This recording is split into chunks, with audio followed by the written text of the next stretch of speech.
It's me, and I have just this scripture that I want to share with you guys. But I also want to encourage you to verbally speak out and say that I must maintain my praise. We all know the story about Joseph and his brothers, how his brothers plotted against him and wanted him dead because of a dream. But we know, and I'm not going to go into all the chapters, the scriptures. We know that Joseph had to go through a process because of what his brothers did to him. But the whole entire time of going through that process, God had a plan. He went to prison, to the palace, and while he was in the palace, the king's wife accused him of trying to rape her, and then, you know, all this stuff.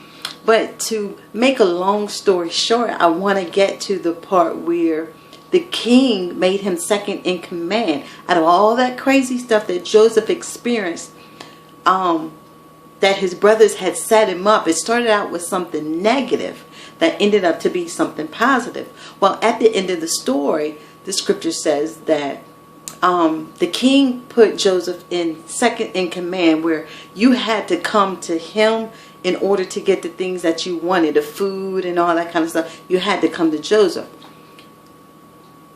The scripture said that his brothers came to Joseph. And when his brothers came to Joseph, they didn't recognize who Joseph was, because God had changed him so much. And, and he was now second in command. And so the scripture says that Joseph went out and he recognized his brothers. And he had to turn around. And when he turned around, the scripture said that Joseph began to weep and to grieve, because I cannot imagine him remembering what his brothers did to him. But then again, he missed his brothers so much. So they said that he cried so loud that you could hear him throughout the palace. So all of a sudden, Joseph got himself together and he went back out there to his brothers. And he told his brothers, he said, pretty much paraphrasing, don't worry about what you tried to do. It wasn't you, but it was the plan of God.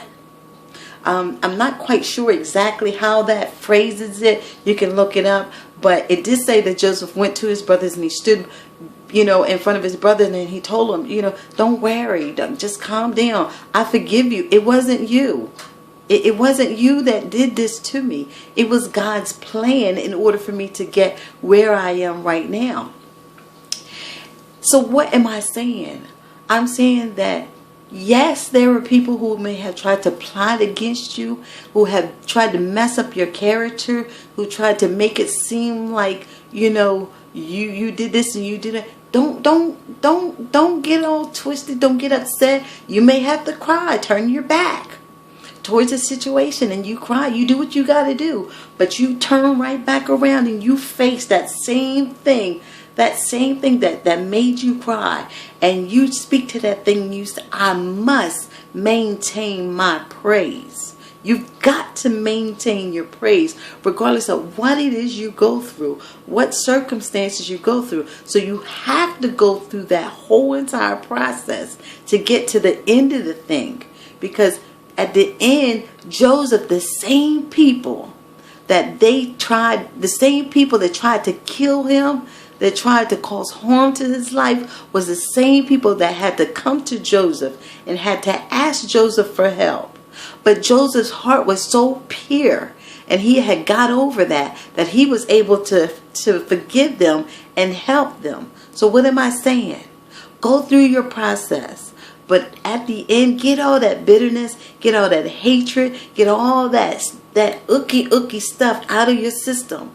Because those same people may have to come to you and may have to need you. And you're going to need to be in the place where you can help them, or speak over them, or pray for them, or give them a word of kindness, or give them a word of of motivation. So you just go through your process, but you make sure that you maintain your praise throughout this whole process. Be blessed.